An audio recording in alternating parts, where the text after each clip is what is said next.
Hey, what's going on, guys? EC here, and today we're going to be talking about Nintendo's remasters and how it puts Sony to shame.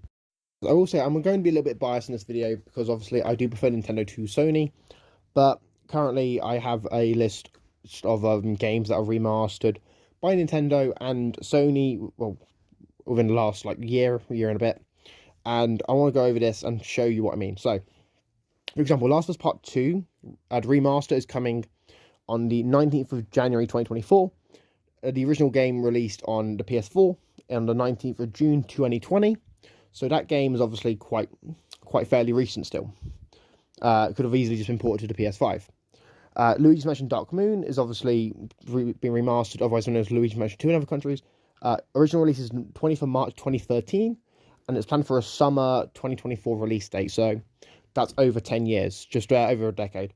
Paper Mario The Thousand Year Door, original release was 22nd of July 2004, remastered 2024 sometime, so over, once again, this one's nearly 20 years, depending on when it's released. Metroid Prime, we're Metroid Prime as well. Original release 18th of November 2002, remaster release is 8th of February 2023, so once again, over a decade. Now, why is this relevant? Well, to me, it shows that Nintendo's actually remastering legacy games that I feel, personally, are better to remaster because obviously how old the games actually are. For example, Luigi's Mansion Dark Moon came out, 10, 11 years ago. That game can obviously now be played on the Switch, on a modern system. And if, you're if the person who obviously played the game when they were a teenager now has kids, or not, little kids, 5, 6, they can then play the game with those kids. Likewise, if they have a game like Paper Mario The Thousand Year Door, and they played that when they were a kid, they can obviously play that with their kids now, 20 years later, and obviously the kids will probably enjoy it because obviously it's a great game. Nintendo has a history of making some great games. Metroid Prime's another example of having over a 20-year remaster timeline, so obviously from being released to obviously being remastered. Another pretty good one because obviously it's been remastered after 20 years. So once again, if the person who played the game originally back in 2002 bought it, they can obviously now play it with their kids 21 years later. This is what I like. I like the idea of having remasters where updates to graphics, updates to controls, and they bring it to a modern system, which obviously Nintendo's known for making more quirky technology than everyone else. Nintendo's games run on different systems, and all their systems are always built differently.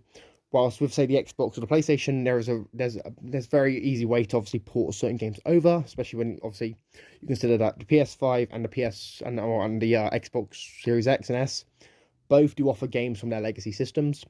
Whilst Nintendo, obviously, it's a bit harder because obviously you can't really do backwards compatibility without, and obviously digital re-releases, they tend to try and limit it to Switch Online.